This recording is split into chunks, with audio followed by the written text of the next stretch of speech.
Welcome to Bilingual e-lecture for Diploma students, Surveying 1, Unit 5, 5.1 Contour Surveying, Lecture 2. In Lecture 1, we have dealt with what is contour and what is contouring, and we have seen the direct method of contouring. Now, in Lecture 2, we are going to deal about indirect method. In this method, the elevations of known points are determined by spot leveling of the ground and are plotted on the paper. Indirect method la elevation of known points வந்து it is done by determined by spot leveling. Spot leveling மூலமா நம்ம என்ன செய்கிறோம், elevation of known points நம்ம determine பண்ணுறோம், கண்டுபிடிச்சிட்டு it is plotted on the paper. பேப்பரில் plot பண்ணுறோம். Then the contour lines are drawn by interpolation on the assumption that the slope between any two adjacent guide points is uniform. நம்ம வந்து plot பண்ணிட்ட பிறகு interpolation methodல நம்ம என்ன செய்கிறோம், நம்ம contour points ஃபிக்ஸ் பண்ணுறோம். என்ன assumption எடுக்கிறோன்னா, slope between any two adjacent guide points is uniform. So adjacent, that is அடுத்தடுத்த contour பாயிண்டில் இருக்கிற ஸ்லோப் வந்து யூனிஃபார்மாக இருக்குதுன்னு சொல்லிட்டு அஷ்யூம் பண்ணிவிட்டு நம்ம என்ன செய்கிறோம், interpolation மெத்தடில் contour லைனை ஃபிக்ஸ் பண்ணுறோம். For small areas, the same party can carry out the work of surveying, that is horizontal control and leveling vertical control. சின்ன ஏரியாவாக இருந்தால் ஒரே பார்ட்டியை முடிச்சிடலாம், ஒரே பார்ட்டியை ரெண்டு ஒர்க்கும் பண்ணிடலாம். ஹாரிசான்டல் கண்ட்ரோல் ஒர்க்கையும் பண்ணிடலாம், vertical control ஒர்க்கையும் நம்ம பண்ணிடலாம். For larger areas, two parties, namely survey party and level party, may be employed and they can carry out their duties simultaneously. For larger area க்கு two parties பண்ணிக்கிறாங்க. One party வந்து survey work பண்ணிக்கிறாங்க, second party இந்த leveling party அவங்க leveling work பண்ணிக்கிறாங்க. For smaller work, we are only same party can be done the both the work.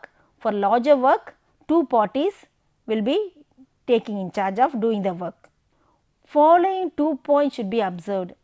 For curved portions of contour, more points should be taken, and the straight portion of contours, minimum number of points should be taken. So, வளைவான பகுதியாக இருந்தால் நமக்கு வந்து நிறைய points எடுத்து நம்ம countering work பண்ணணும். ஸ்ட்ரெயிட்டாக இருந்தால், நேராக இருந்தால் குறைஞ்ச நம்பர் ஆஃப் பாயிண்ட் எடுத்து நம்ம செய்யணும், கவுண்டரிங் ஒர்க் பண்ணணும்.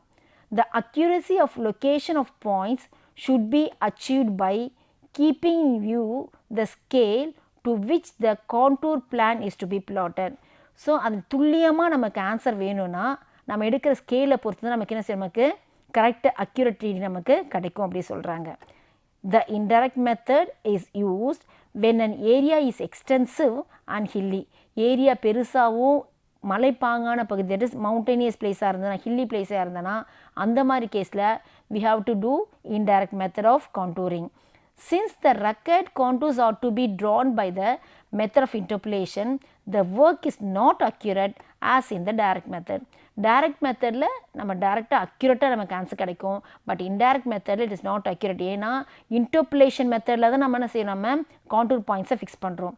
This method is adopted to prepare topographical map to obtain the general nature of the ground. So இந்த மெத்தட் நம்ம என்ன செய்கிறோம், டோப்போகிராஃபிக்கல் மேப் வந்து ப்ரிப்பேர் பண்ணுறது நமக்கு யூஸ்ஃபுல்லாக இருக்குது. Following on the indirect methods of contours. என்னென்ன மெத்தட் இன்டைரக்ட் மெத்தடில் நம்ம கான்டூரிங் வந்து ஃபிக்ஸ் பண்ணலாம்? By squares, by cross sections, by trigonometric method. Now let us see the first case, by square method. This method is usually adopted when the area to be contoured is fairly plain and without too many undulation. நிறைய மேடு பள்ளம் இல்லாமல் சரிதளமாக இருக்கிற plane ஏரியாவில் நம்ம செய்கிறோம், square method use பண்ணுறோம். The whole area to be surveyed is enclosed by setting out by big squares or rectangle of such a size so as to include the whole area. So அவங்க கொடுத்த full ஏரியாவை செய்வாங்க, ஒரு பெரிய square, big square இல்லாட்டினா ரெக்டாங்கிளை consider பண்ணுவாங்க. இதை நம்ம ட்ராயிங்கில் பின்னாடி பார்க்கலாம். இது இதுதான் ட்ராயிங். இதை பாருங்கள், அவங்க கொடுத்த ஏரியாவை நம்ம என்ன செய்கிறோம், நம்ம அவங்க கொடுத்த ஏரியா என்ன செய்யணும், நம்ம ஃபுல்லும் வந்து கொடுத்த ஏரியாவில் டோட்டலாக என்ன செய்கிறாங்க, பெரிய ஸ்கொயர் எடுத்துக்கலாம், ஒன்று ஸ்கொயராக எடுத்துக்கலாம், இல்லாட்டினா ரெக்டாங்கிளாக எடுத்துக்கலாம். ரெக்டாங்கிளாக எடுத்துகிட்டு நெக்ஸ்ட் என்ன செய்வாங்கன்னா அதை குட்டி குட்டி ஸ்மால் ஸ்கொயராக பிரிச்சுப்பாங்க. ஃபஸ்ட்டு பெரிய ஸ்கொயராக எடுத்துக்கிறாங்க, எடுத்துகிட்டு நெக்ஸ்ட் என்ன செய்வாங்கன்னா ஸ்மால் ஸ்கொயராக பிரிச்சுப்பாங்க. ஸ்மால் ஸ்கொயர் பிரித்த பிறகு அந்த இன்டர்செக்ஷன் பாயிண்ட்ஸ்லாம் இருக்கு இல்லையா, அந்த இன்டர்செக்டிங் பாயிண்ட்டெல்லாம் நம்ம என்ன செய்வாங்கன்னா ஸ்பாட் லெவலிங் பண்ணுவாங்க. தட் இஸ் லெவல் ஃபிக்ஸ் பண்ணி அந்த வேல்யூ வந்து எடுப்பாங்க. எடுக்கிறதுக்கு முன்னாடி ஒவ்வொரு பாயிண்ட்டுக்கும் நம்பர் ப்ளேஸ் பண்ணிடுவாங்க. இந்த பாயிண்ட் நம்பர் ப்ளேஸ் பண்ணிவிட்டு நம்ம அவங்க ரீடிங் எடுப்பாங்க. This big square or rectangle is subdivided into smaller square. நம்ம சொன்ன மாதிரி ஃபஸ்ட்டு பெரிய ஸ்கொயர் எடுத்துக்கிறாங்க, அப்புறம் என்ன செய்வாங்க குட்டி குட்டி ஸ்கொயராக சப்டிவைட் பண்ணிப்பாங்க. எடுத்துகிட்டு நம்ம கான்டூரிங் ஒர்க் நம்ம செய்ய போகிறோம். The size of the square depends upon the accuracy of the work done. நம்ம எந்த அளவு நம்ம ஸ்கொயர் எடுக்கிறோமோ அதை பொறுத்து நமக்கு அக்யூரசி ஒர்க் இருக்கும். தட் இஸ் துல்லியம் நமக்கு ஆன்சர் கிடைக்கும். Greater the accuracy required the smaller will be the size of the square. நிறைய அக்யூரசி வேணும்னா நம்ம எடுக்கிற ஸ்கொயர் வந்து சின்னதாக இருக்கணும். With the help of dumpy level, spot levels are taken at the junctions of each square. ஒவ்வொரு each square, that is ஒவ்வொரு square பக்கத்துலேயும் ட்ராயிங் பார்க்குறோம் இல்லையா, இந்த ஒவ்வொரு ஸ்கொயர்லையும் என்ன செய்வாங்க ஜங்ஷனில் என்ன செய்வாங்க ஒவ்வொரு ஜாயிண்ட்லேயும் என்ன செய்வாங்க ஸ்பாட் லெவலையும் நம்ம எடுப்பாங்க. Each corner of the square is known by the letter and number corresponding to the intersecting line so as to facilitate plotting of the corners afterwards.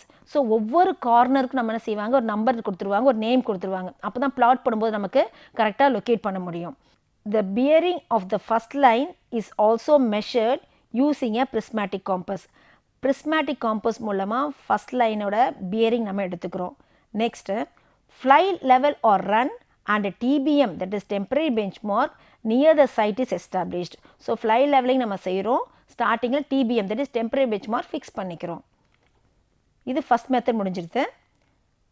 இந்த ஃபஸ்ட் மெத்தடில் பார்க்கும்போது இந்த வேல்யூ முடிஞ்ச பிறகு நம்ம என்ன செய்வோம் கிரவுண்டில் தட் இஸ் பேப்பரை ப்ளாட் பண்ணிவிட்டு நமக்கு என்னென்ன பாயிண்ட் வேணுமோ இன்டர்போலேஷன் மெத்தடில் நம்ம அந்த பாயிண்ட்ஸை ஃபிக்ஸ் பண்ணி கான்டூர் லைன் நம்ம வரைஞ்சிருவோம்.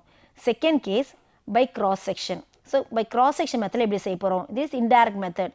ஃபஸ்ட் மெத்தட் நம்ம இன்டைரக்டில் பண்ணிட்டோம், இது second method by cross section. Cross section மெத்தடில் this method is suitable for a narrow strip of land like a road or railway line etc. இப்போ narrow strip, that is road இருக்குது, railway line இருக்குது, அது மாதிரி கேஸில் நம்ம என்ன செய்வோம் இன்டைரக்ட் மெத்தடில் நம்ம செய்ய போகிறோம்.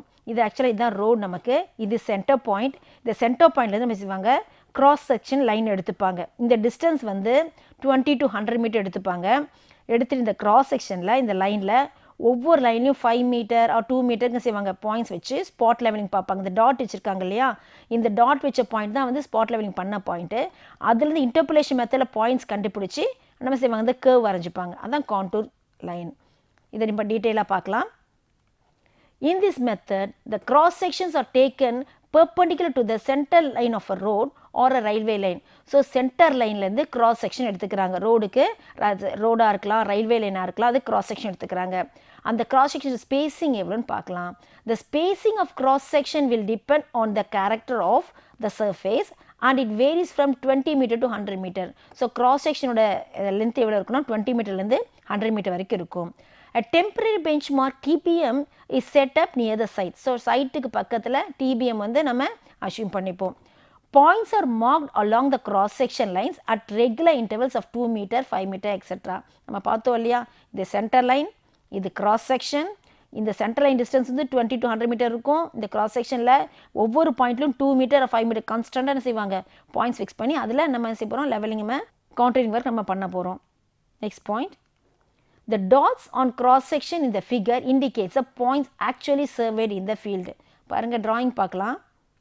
இந்த drawingல பாருங்கள் இங்கே டாட் இருக்கு இல்லையா, இந்த டாட் மார்க் தான் செய்கிறாங்க சர்வே பண்ண பிளேஸ். இந்த கான்டூர் லைன் வரைஞ்சது வந்து இன்டர்போலேஷனில் வச்சு தான் வரைஞ்சிருக்கிறாங்க. பட் டாட் பண்ணுறது சர்வே பண்ண லைன் தான் டாட் காமிக்குது.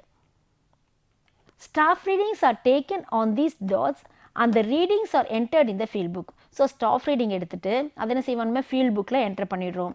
The orals of all points are calculated. So field புக்கில் என்டர் பண்ணிவிட்டு ஒவ்வொரு பாயிண்ட்டோட ஆரல் நம்ம கால்குலேட் பண்ணிக்கிறோம்.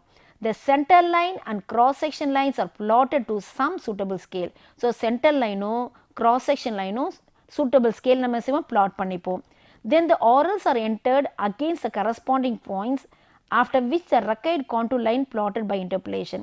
ஸோ ஆரல் வச்சு நம்ம செய்வோம், நம்ம பிளாட் பண்ணிவிட்டு நம்ம பேப்பரில் ட்ரா பண்ணிவிட்டு அதுலேருந்து இன்டர்போலேஷன் மெத்தடில் ஒவ்வொரு பாயிண்ட்ஸ் கண்டுபிடிச்சி நம்ம செய்வோம் ஜாயின் பண்ணுவோம்.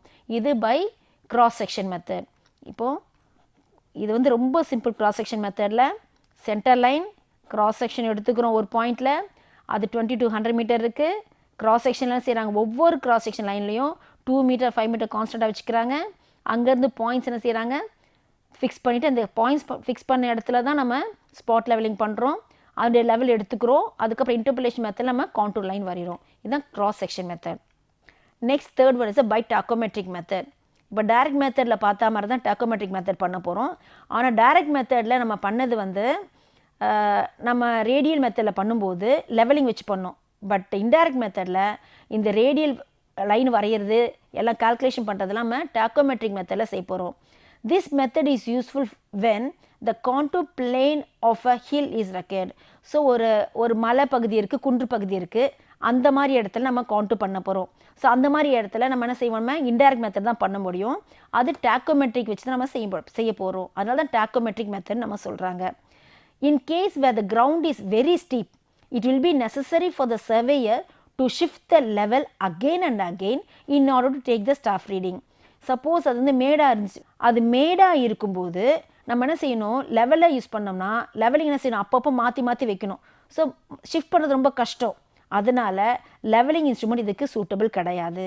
So levelling instrument is not suitable in hills. So மலை பகுதியில் இல்லாட்ட குன்று பகுதியில் லெவலிங் இன்ஸ்ட்ருமெண்ட் நமக்கு சூட்டபிள் கிடையாது. ஏன்னா அதை அடிக்கடி மாற்றி நம்ம ஷிஃப்ட் பண்ண முடியாது. இந்த கான்டூர் லைன் பாருங்கள், இதில் இதுதான் கான்டூர் ட்ராயிங். இது நமக்கு ரேடியல் லைன் பாருங்கள், இதுதான் ரேடியல் லைன். இது நமக்கு ரேடியல் லைன், இது வந்து கான்டூர் லைன். இந்த ரேடியல் லைனில் வந்து இவங்க ஆங்கிள் எடுத்துப்பாங்க 0, 20, 30. நான் பின்னாடி எக்ஸ்பிளைன் பண்ணும்போது தெரியும். இந்த ட்ராயிங் பார்த்துக்கோங்க. முதல்ல இது சென்டர் பாயிண்ட், இது அங்கேருந்து ஆங்கிள் பேரிங் கண்டுபிடிச்சி ரேடியல் லைன் வரைஞ்சிடுறாங்க. அப்புறம் இது என்ன செய்கிறாங்க, இன்டர்போலேஷன் மெத்தடில் கண்டுபிடிச்சி ஜாயின் பண்ணுறாங்க. நம்ம பண்ணுற சர்வேலாம் இந்த லைனில் தான் பண்ணுவோம். ஆனால் இன்டர்போலேஷன் மெத்தட் நம்ம கண்டுபிடிச்சி என்ன செய்வோம், கான்டூர் லைன் நம்ம வரைகிறோம். To overcome the difficulty, a tachometry is conveniently used for determining the horizontal distance and vertical distance of various points on the slope by taking vertical angles and stadia readings, that is top, middle and bottom. So லெவலிங்கில் பண்ணால் நம்ம பார்த்தோம் இல்லையா, லெவலிங்கில் பண்ணால் நம்ம shift பண்ணி வைக்கிறனால levelling instrument suitable கிடையாது. அதனால தான் டாக்கோமீட்டர் யூஸ் பண்ணுறோம். அந்த டாக்கோமீட்டர் யூஸ் பண்ணும்போது நமக்கு ஹாரிசான்டல் டிஸ்டன்ஸும் வெர்டிக்கல் டிஸ்டன்ஸ் டைரெக்டாக நமக்கு கிடச்சிருது. அந்த வெர்டிக்கல் ஆங்கிளும் ஸ்டேடியா ரீடிங் எடுத்தோம்னா நம்ம ஈஸியாக என்ன செய்யலாம், ஃபார்முலா வச்சு கால்குலேட் பண்ணிடலாம், டிஸ்டன்ஸை கால்குலேட் பண்ணிடலாம். ஸோ நமக்கு வந்து டாக்கோமீட்டர் தான் இந்த கேஸ் நம்ம யூஸ் பண்ணுறோம். So tachometer provided both horizontal and vertical control. So நமக்கு வந்து ரெண்டு டிஸ்டன்ஸையும் இது கொடுக்குது, நமக்கு டாக்கோமீட்டர் நமக்கு கொடுக்குது. Procedure to be adopted. Set up the tacheometer on a point from which maximum area is covered. Tacheometer நம்ம வந்து ஃபிக்ஸ் பண்ணுறது எந்த ஏரியா ஃபிக்ஸ் பண்ணுவோன்னா, மேக்ஸிமம் எல்லா ஏரியாவும் பார்க்குற மாதிரி இருக்கிற மாதிரி ஒரு பிளேஸில் நம்ம டாக்கோமீட்டரை ஃபிக்ஸ் பண்ணிடணும். Set out a number of radial lines at known angular intervals, say 10 degree, 20 degree, 30 degree, etc., depending upon the nature of the surface. So எப்படி இருக்கோ அந்த கிரவுண்டு, தட் இஸ் அந்த மலைப்பகுதி குன்று, தட் இஸ் ஹில் எப்படி இருக்கோ அதை பார்த்துட்டு அதுக்கேற்ற மாதிரி நம்ம ரேடியல் லைன் ஃபிக்ஸ் பண்ணிக்கிறோம். 10 டிகிரி, 20 டிகிரி, 30 டிகிரி நம்ம ஃபிக்ஸ் பண்ணிக்கிறோம். Next, hold the staff at various points along the radial line. நம்ம ரேண்டமாக வைக்கக்கூடாது ஸ்டாஃபை. ரேடியல் லைன் எங்கே ஃபிக்ஸ் பண்ணியிருக்கிறோமோ அந்த இடத்துல தான் நம்ம ஸ்டாஃபை ஃபிக்ஸ் பண்ணணும். Observe vertical angles and 3 hair readings at every point. ஒவ்வொரு பாயிண்ட்லேயும் வெர்டிக்கல் ஆங்கிளும் 3 ஹேர் ரீடிங்ஸ் எடுக்கணும். அப்படி எடுக்கும்போது நமக்கு டிஸ்டன்ஸ் ஈஸியாக நம்ம கால்குலேட் பண்ணிக்கலாம். Calculate horizontal and vertical components from the observation using tacheometric formula. So நம்ம 3 ஹேர் ரீடிங் இருக்குது, வெர்டிக்கல் ஆங்கிள் இருக்குது. இதை வச்சு நம்ம என்ன செய்யலாம், ஹாரிசான்டல் டிஸ்டன்ஸும் வெர்டிக்கல் காம்பனண்ட்டும் ஃபார்முலாவை யூஸ் பண்ணி நம்ம கால்குலேட் பண்ணிக்கலாம். Calculate the reduce levels RL of all points. So எல்லா பாயிண்ட்டோட ஆரல் நம்ம என்ன செய்யறோம், கால்குலேட் பண்ணிக்கலாம். Plot the radial lines, mark the points with their RL. So நம்ம என்ன செய்யணும், நெக்ஸ்ட்டு பிளாட் பண்ணோம். ரேடியல் லைனை பிளாட் பண்ணிவிட்டு என்ன செய்யணும், ஒவ்வொரு பாயிண்ட்டையும் ஆரல் வச்சு ஃபிக்ஸ் பண்ணுறோம். Draw the contour lines by interpolation method. So radial line வரைஞ்சிடுறோம். நம்ம எல்லாம் வரைஞ்ச பிறகு நம்ம எந்தெந்த பாயிண்டில் ஃபிக்ஸ் பண்ணணுமோ அந்த ஆரெல்லாம் ஃபிக்ஸ் பண்ணிக்கிறோம். ஃபிக்ஸ் பண்ணிட்ட பிறகு நம்ம என்ன செய்யணும், இன்டர்போலேஷன் மெத்தடில் கான்டூர் லைனை கண்டுபிடிப்போம். Then the elevation of stop points are calculate. அப்புறம் ஸ்டாப் பாயிண்ட்ஸோட எலிவேஷன் கால்குலேட் பண்ணுறோம். The points are plotted to same scale. And the points same ஸ்கேலை plot பண்ணிவிட்டு the required contours are then interpolated. So எல்லாம் plot பண்ணி முடித்த பிறகு நம்ம interpolation மெத்தடில் contour points நம்ம ஜாயின் பண்ணுறோம். interpolation of contours. So indirect method 3 method பார்க்கும்போது interpolation அதே நம்ம பார்த்தோம். interpolation மெத்தடில் ஜாயின் பண்ணுறோம், interpolation மெத்தடில் கண்டுபிடிக்கிறோம் அப்படி பார்த்தோம். அப்போ interpolation என்ன, அது எப்படி பண்ணுறது, அதான் இப்போ நம்ம பார்க்க போகிறோம். interpolation of contours, the process of placing or drawing or spacing the contour lines proportionally between the plotted ground points, that is guide points, is known as the interpolation of contours. நம்ம survey பண்ணிடுறோம், survey பண்ணிட்ட பிறகு survey பண்ணாத நம்ம பிளேஸ்லேருந்து சரி நம்ம அதோடைய value என்னன்னு கால்குலேட் பண்ண போகிறோம். அதை வந்து கால்குலேட் பண்ணி பிளேஸ் பண்ண போகிறோம், அதை ட்ரா பண்ண போகிறோம், அதை என்ன செய்ய போகிறோம், பிளேஸ் பண்ண போகிறோம். அதை கண்டுபிடிக்கிற மெத்தட் தான் சொல்கிறாங்க இன்டர்போலேஷன் சொல்லி சொல்கிறோம். ஸோ இன்டர்போலேஷன் மெத்தட் எடுத்துட்டோம்னா different methods of interpolation of contours are done. So interpolation கண்டுபிடிக்கிறதுக்கு நிறைய methods இருக்கு. The following are the methods of interpolation of contours. First one is the estimation method, that is it is approximate method. Second one is the arithmetical calculation. Third one is the graphical method. So 3 method இருக்கு, estimation method, arithmetical calculation method, graphical method. எந்த காரணத்துக்கு interpolation கண்டுபிடித்தது, interpolation of contours பண்ணுறதுக்கு survey பண்ணிட்ட பிறகு அதுலேருந்து contour line வரைகிறதுக்கு interpolation method தான் பாயிண்ட்ஸை ஃபிக்ஸ் பண்ணுறோம். அந்த interpolation பாயிண்ட்ஸை கண்டுபிடிக்கிறதுக்கு அந்த லைனை வரைகிறதுக்கு என்னென்ன மெத்தட்னா 3 methods நம்ம பார்த்துருக்குறோம். அதில் ஃபர்ஸ்ட் மெத்தட் இப்போ பார்க்கலாம், estimation. In this method, the position of contour points is judged by estimation only. So மதிப்பீடு, that is நம்ம காமனாக யோசிப்பாங்க இந்த பாயிண்ட்லேருந்து இந்த பாயிண்ட் இவ்வளோ டிஸ்டன்ஸ். ஸோ மதிப்பீட்டு முறையில் கொண்டு வரது தான் எஸ்டிமேஷன் மெத்தட். என்ன சொல்கிறாங்க, in this method the position of contour points is judged by estimation மெத்தடில், that is approximate estimation மெத்தடில் பாயிண்ட்ஸை ஃபிக்ஸ் பண்ணுறது தான் estimation method. The method is rapid. இது ரொம்ப ஈஸியான method. It gives approximate result. இது வந்து ஒரு தோராயமான ரிசல்ட் தான் கொடுக்கும், இது அக்யூரேட் ரிசல்ட் கொடுக்காது. இந்த எஸ்டிமேஷன் மெத்தட் தோராயமாக அப்ராக்சிமேட் ரிசல்ட் தான் நம்ம கொடுக்கும். So it is useful for small scale maps. இது வந்து தோராயமாக அப்ராக்சிமேட்டாக ரிசல்ட் கொடுக்கறனால ஸ்மால் ஸ்கேல் மேப்புக்கு தான் யூஸ் ஆகும், லார்ஜ் ஸ்கேலுக்கு இது யூஸ் ஆகாது. எந்தெந்த பிளேஸ்க்கு யூஸ் ஆகிறாங்கன்னா எந்த இடத்துல அக்யூரசி தேவையில்லை, சும்மா ரஃப்பாக இருக்கும் போதும் அப்படின்ற கேஸில் மட்டும் இந்த நம்ம estimation method யூஸ் பண்ணலாம். So third point, so it is useful for small scale maps only and in places where accuracy is not required. எந்த இடத்துலலாம் accuracy தேவையில்லையோ சின்ன ஸ்கேல் ஸ்மால் ஸ்கேல் மேப் மட்டும் என்ன செய்யலாம், இந்த estimation method நம்ம யூஸ் பண்ணலாம். இப்போ நம்ம செகண்ட் மெத்தட் பார்க்கலாம் என்னன்னு சொல்லிட்டு. Second one is the arithmetical calculation. Arithmetical calculation எடுத்துட்டோம்னா in this method the position of contour is worked out by exact mathematical calculation. அக்யூரேட்டாக மேத்தமெட்டிக்கல் கால்குலேஷனில் நம்ம என்ன செய்யலாம், நம்ம கால்குலேட் பண்ணி இதை கண்டுபிடிச்சிடலாம். Similar triangle principle is use to calculate the exact location of contour. So இந்த கான்டூரோட எக்ஸாக்ட் லொக்கேஷன் கண்டுபிடிக்கிறதுக்கு பேசிக் பிரின்சிபல் என்ன யூஸ் பண்ணுறோம்னா சிமிலர் ட்ரையாங்கிள் பிரின்சிபல் யூஸ் பண்ணி நம்ம பாயிண்ட்டை ஃபிக்ஸ் பண்ணுறோம். இதுதான் அரித்மெட்டிக்கல் கால்குலேஷன் மெத்தட். இந்த ட்ராயிங் பார்க்கலாம். இதில் ஆக்சுவலாக ட்ராயிங் முன்னாடி பார்க்கலாம். இந்த ட்ராயிங்கில் என்ன கொடுத்துருக்காங்கன்னா 2 பாயிண்ட்ஸ் கொடுத்துருக்காங்க. ஏன்னு ஒரு பாயிண்ட் இருக்குது, இதில் வந்து ஏன்னு ஒரு பாயிண்ட் இருக்குது, பின்னு ஒரு பாயிண்ட் இருக்குது. இதில் சொல்லுவாங்க ஏயோட எலிவேஷன் கொடுத்துருக்காங்க 50 சொல்லி கொடுத்துருப்பாங்க, பியோட எலிவேஷன் வந்து 80 கொடுத்துருக்காங்க. இது வந்து ஸ்லோப்பாக இருக்குது, ஏபி பாயிண்ட் வந்து ஸ்லோப்பாக இருக்குது. நம்ம கண்டுபிடிக்க போகிற பாயிண்ட் என்னென்னா 60 மீட்டர்லையும் 70 மீட்டர்லையும் எவ்வளோ டிஸ்டன்ஸில் இருக்குது நம்ம கண்டுபிடிக்க போகிறோம். லேண்ட் வந்து நார்மலாக இல்லை, அது ஸ்லோப்பாக இருக்குது. எலிவேஷன் என்ன கொடுத்துருக்காங்க, பியோட எலிவேஷன் 30 மீட்டர் கொடுத்துருக்காங்க, ஏக்கு வந்து 50 மீட்டர் கொடுத்துருக்குறாங்க. So, as shown in the figure, 2 points, guide points are situated at a distance of 20 meters. So, A point to B point to 20 meter distance la இருக்குது. The respective elevations are 50, 80. So, இது வந்து 50 A யோட elevation 50, B யோட elevation 80. Distance வந்து 20 meter. அப்படி சொல்லி கொடுத்துருக்காங்க. The ground between that points is assumed to be uniformly sloping. So அந்த கிரவுண்ட் எப்படி இருக்க சொல்லியிருக்காங்க, யூனிஃபார்மாக ஸ்லோப்பாக இருக்குது. assume the contour interval as 10 meter. So இதில் வந்து என்ன செய்கிறாங்கன்னா contour interval வந்து 10 மீட்டர் அஷ்யூம் பண்ணியிருக்காங்க. நமக்கு கொடுத்தது வந்து 58 பாயிண்ட்ஸ் 50 கொடுத்துட்டாங்க, B பாயிண்ட் 80 கொடுத்துருக்காங்க. நமக்கு வந்து contour interval வந்து 10 மீட்டர் சொல்லி கொடுத்துருக்காங்க. நம்ம என்ன கண்டுபிடிக்கிறோன்னா the contour point for 60 meter 70 meter will have to be established on the line AB by similar triangle principle. So similar triangle principle மூலமாக நம்ம இந்த லைனில் that is the slope arc லைனில் 60 மீட்டர் 70 மீட்டர் நம்ம ஃபிக்ஸ் பண்ண போகிறோம். அது எப்படி ஃபிக்ஸ் பண்ணுறது, எந்த பேசிக்கில் நம்ம பண்ண போகிற பேசிக் வந்து சிமிலர் ட்ரையாங்கிள் பிரின்சிபலில் நம்ம பண்ண போகிறோம். அவங்க கொடுத்த distance that is given point பாருங்கள், டிஸ்டன்ஸ் ஏபி வந்து 20. ஸோ ஏக்கும் பிக்கும் டிஸ்டன்ஸ் வந்து 20 கொடுத்துருக்காங்க. பாருங்கள் ஏக்கும் that is A point B point distance வந்து அங்கே 20 மீட்டர் கொடுத்துட்டாங்க. கரஸ்பாண்டிங் எலிவேஷனை கொடுத்துருக்காங்க. எலிவேஷன் வந்து கரஸ்பாண்டிங் எலிவேஷன் வந்து 50 மீட்டர் 80 மீட்டர்.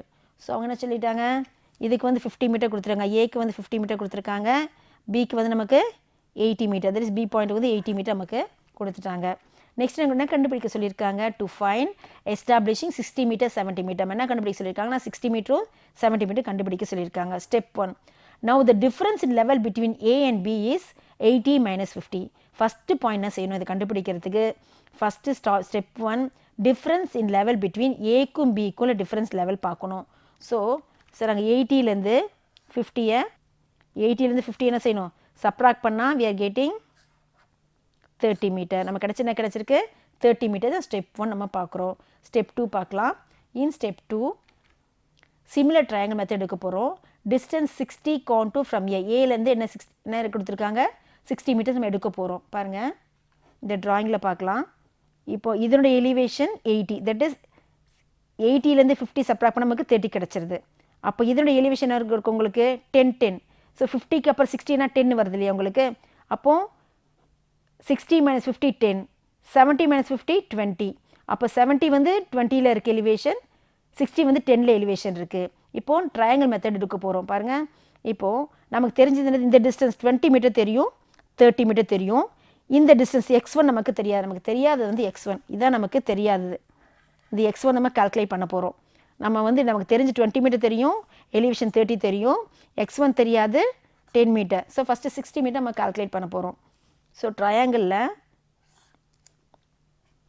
இங்கே வந்து நமக்கு 80 பாயிண்ட் இருக்குது, இங்கே 50 பாயிண்ட் இருக்குது. ஸோ ட்ரையாங்கிளாக இருக்குது நமக்கு. இந்த பாயிண்ட் நமக்கு இந்த டிஸ்டன்ஸ் நம்ம கால்குலேட் பண்ண போகிறோம், x1 நம்ம கால்குலேட் பண்ண போகிறோம். இந்த பாயிண்ட் நமக்கு 13 தெரியும், இந்த பாயிண்ட் 10 தெரியும். அப்போ பாருங்கள், so A will be equal to இப்போ தான் பாயிண்ட் A, நமக்கு வந்து இதுதான் பாயிண்ட் A, இதுதான் பாயிண்ட் A தான் இப்போ நான் கால்குலேட் பண்ண போகிறோம். ஸோ இட் இஸ் இந்த டோட்டல் டிஸ்டன்ஸ் வந்து 20. இந்த டோட்டல் டிஸ்டன்ஸ் எவ்வளோ கொடுத்துருக்காங்கன்னா 20 கொடுத்துருக்காங்க. ஏக்கும் பிக்கும் டிஸ்டன்ஸ் வந்து இந்த பாயிண்ட் வந்து இந்த பாயிண்ட் A கிடையாது, இது சீன்னு வச்சுக்கலாம். இந்த பாயிண்ட் A கிடையாது, இந்த பாயிண்ட் சீன்னு வச்சுக்கலாம். இந்த சீன் வச்சுக்கலாம். A பாயிண்ட் தான் 50, இது வந்து B பாயிண்ட். இது B பாயிண்ட் நமக்கு நம்ம கண்டுபிடிக்க 60 நம்ம கண்டுபிடிக்க போகிறோம். இப்போ பாருங்கள், இப்போ calculate triangle that is simple triangle method that is 20/30 equal to x1/10. ரொம்ப சிம்பிள் மெத்தட் தான் இது. பாருங்கள் இந்த பெரிய டங்கு தட் இஸ் நம்ம லென்த் வந்து நமக்கு 20 இருக்கு இல்லையா, டோட்டல் லென்த் வந்து 20. ஸோ நம்ம டோட்டல் லென்த் எப்படி எடுத்துருக்கோம், நம்ம 20 டோட்டல் டிஸ்டன்ஸ் தட் இஸ் ஏக்கும் பிக்கு distance 20. So 20/30 that is horizontal distance divided by vertical மாதிரி ஞாபகம் வச்சுக்கலாம். 20/30 will be equal to இந்த x1 நமக்கு தெரியாது, ஏக்கும் சிக்கும் பாயிண்ட் x1 இந்த வேல்யூ நமக்கு தெரியாது. So x1/10. So it is simple triangle method இது. So 20/30 equal to x1/10. இது நம்ம நெக்ஸ்ட் என்ன செய்யணும், நம்ம கிராஸ் மல்டிப்ளிகேஷன் பண்ணால் போதும் நமக்கு. பாருங்கள் x1 ஒரு பக்கம் வச்சுக்கலாம். அப்போது 20 × 10, x1 ஒரு பக்கம் இருந்ததுன்னா this is 20 × 10 divided by 30 போட்டு நமக்கு வேல்யூ என்ன வருது 6.667 மீட்டர். ஸோ A பாயிண்ட்லேருந்து 60 மீட்டர் எங்கே இருக்குன்னா 6.667 டிஸ்டன்ஸில் இருக்குது. பாருங்கள் A பாயிண்ட் வந்து A பாயிண்ட்லேருந்து 60 எந்த டிஸ்டன்ஸ் இருக்குன்னா 6.667 நம்ம கால்குலேட் பண்ணியிருக்கோம். x1 வேல்யூ வந்து 6.667 டிஸ்டன்ஸில் இருக்குது, நம்ம கால்குலேட் பண்ணியிருக்கிறோம். அதே கேஸில் நெக்ஸ்ட் பார்க்கலாம். இப்போது 70 நம்ம நெக்ஸ்ட் பார்க்க போகிறது பாருங்கள். இந்த 70 செகண்ட் பாயிண்ட் 70 இதோட எலிவேஷன் வந்து 20 தெரியும், இது 30 தெரியும், இது x2 தட் இஸ் ஏலேருந்து இந்த பாயிண்ட் டின்னு வச்சுக்கலாம். நம்ம செகண்ட் பாயிண்ட் நம்ம என்ன எடுத்துக்கலாம்னா செகண்ட் பாயிண்ட் நம்ம டின்னு எடுத்துக்கலாம். நம்ம ஃபஸ்ட் பாயிண்ட் கண்டுபிடிச்சிட்டோம். இது ஏ பாயிண்ட்டு, இது பி பாயிண்ட்டு, இது சி நம்ம ஆல்ரெடி கண்டுபிடிச்சிட்டோம். இப்போ நம்ம கண்டுபிடிக்க டி கண்டுபிடிக்க போகிறோம். டி இது வந்து நமக்கு டிஸ்டன்ஸ் வந்து 30. இது வந்து லைன் வந்து ஸ்ட்ரைட்டாக கிடையாது, ஆக்சுவலி இது ஸ்லோப்பி. இந்த லைன் வந்து ஸ்லோப்பி லைன், இது ஸ்ட்ரைட் லைன் கிடையாது, இது வந்து ஸ்லோப்பி லைன். இது வந்து ஸ்லோப்பாக தான் இருக்கும், நமக்கு ஸ்லோப்பி லைன் தான் இது. இங்கே பாருங்கள், இப்போ ஏ பாயிண்ட் 50 தெரியும், இந்த டிஸ்டன்ஸ் நமக்கு 20 தெரியும் நமக்கு இல்லையா. இப்போ நமக்கு வேண்டியது வந்து இந்த x2, இந்த நமக்கு இந்த டிஸ்டன்ஸ் தான் தெரியும், நமக்கு x2 வேணும், நமக்கு வேண்டியது x2. அப்போ என்ன அர்த்தம், டோட்டல் டிஸ்டன்ஸ் வந்து நமக்கு 20, டோட்டல் டிஸ்டன்ஸ் வந்து 20. ஸோ சேம் பிரின்சிபல் தான். So 20 divided by 30, that is 20 by 30 will be equal to x2 by 20, x2 by 20. இப்போ நம்ம என்ன செய்யணும், நம்ம நெக்ஸ்ட்டு கிராஸ் மல்டிப்ளிகேஷன் பண்ண வேண்டியது தான். So x2 will be equal to 20 into 20 divided by 30. பாருங்கள், இப்போ x2 will be equal to 20 into 20 divided by 30, that is 40 by 30, 13.33 metre. So நம்ம வந்து பாயிண்ட் ஏலேருந்து x1 வந்து எவ்வளோ டிஸ்டன்ஸில் இருக்குன்னு சொல்லியிருக்காங்க, பாயிண்ட் ஏலேருந்து x1 வந்து 6.667 மீட்டர், பாயிண்ட் ஏலேருந்து x2 வந்து 13.33 மீட்டர். நம்ம ட்ராயிங்கில் பார்த்தா இப்போ தெரியும் பாருங்கள், இந்த ட்ராயிங்கில் ஆக்சுவலாக இந்த லைன் ஏபி வந்து ஸ்லோப்பி, நம்ம கண்டுபிடிக்கிறதுக்காக நம்ம ஹாரிசன்டல் காமிச்சிருக்கோம். நம்ம இப்போ ஏலேருந்து எவ்வளோ டிஸ்டன்ஸில் இருக்குது, 6.67 மீட்டர், பிலேருந்து இருக்கிறது வந்து நமக்கு 13.33 மீட்டர். இந்த மாதிரி வேல்யூ போடும்போது நம்ம கவுண்டர் லைன் ஃபிக்ஸ் பண்ணிக்கலாம். 60 மீட்டரில் எவ்வளோ டிஸ்டன்ஸில் இருக்குது, 70 மீட்டரில் எவ்வளோ டிஸ்டன்ஸ் இருக்குது, நம்ம என்ன செய்யலாம், நம்ம ஈஸியாக கால்குலேட் பண்ணிக்கலாம். Using the distance x1 is equal to 6.667 metre, x2 is 13.33 metre, the exact location of contour 60 and 70 are marked on the line AB from A using a suitable scale. So நம்ம வந்து ஈஸியாக கண்டுபிடிச்சிட்டோம். ஏ பாயிண்ட்லேருந்து C எங்கே இருக்குது, D எங்கே இருக்குது, 60 metre எங்கே இருக்குது, 70 மீட்டர் எங்கே இருக்குது கண்டுபிடிச்சி என்ன மெத்தடில் கண்டுபிடிச்சோம், சிம்பிள் ட்ரையாங்கிள் பிரின்சிபலில் கண்டுபிடிச்சிட்டோம். ஸ்டூடெண்ட்ஸ் பர்பஸ் மறுபடியும் ரிப்பீட் பண்ணுறேன், இட் இஸ் ரொம்ப சிம்பிள். நமக்கு வந்து 2 பாயிண்ட் கொடுத்துருக்காங்க, ஏ பாயிண்ட் கொடுத்துட்டாங்க, பி பாயிண்ட் கொடுத்துட்டாங்க, ஏயோட எலிவேஷன் 50 கொடுத்துருக்காங்க, பியோட எலிவேஷன் கொடுத்துருக்காங்க.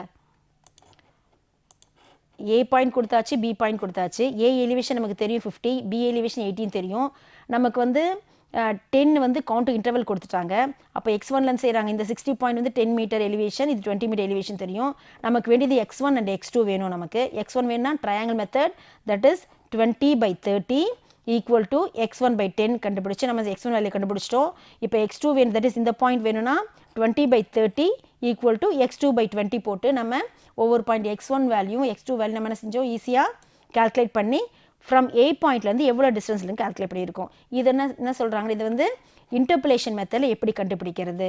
இப்போ நம்ம செகண்ட் பாயிண்ட் தான் பார்த்துருக்குறோம். இன்டர்போலேஷன் மெத்தடில், அரித்மெட்டிக் கால்குலேஷன் மெத்தடில் நம்ம எப்படி வந்து பாயிண்ட்ஸை கால்குலேட் பண்ணுறது நம்ம ஈஸியாக கற்றுக்கிட்டோம். சிம்பிள் மெத்தட் ஒன்றுமே இல்லை, பேசிக் பிரின்சிபல் வந்து சிம்பிள் ட்ரையாங்கிள் பிரின்சிபல் யூஸ் பண்ணால் நம்ம ஒவ்வொரு பாயிண்ட்டும் ஈஸியாக கால்குலேட் பண்ணிடலாம். இந்த அரித்மெட்டிக்கல் கால்குலேஷன் மெத்தட் உங்களுக்கு புரிஞ்சிருக்குன்னு நினைக்கிறேன். நெக்ஸ்ட் லெக்சரில் அடுத்த டைப் பார்க்கலாம். Thank you, students. Thank you.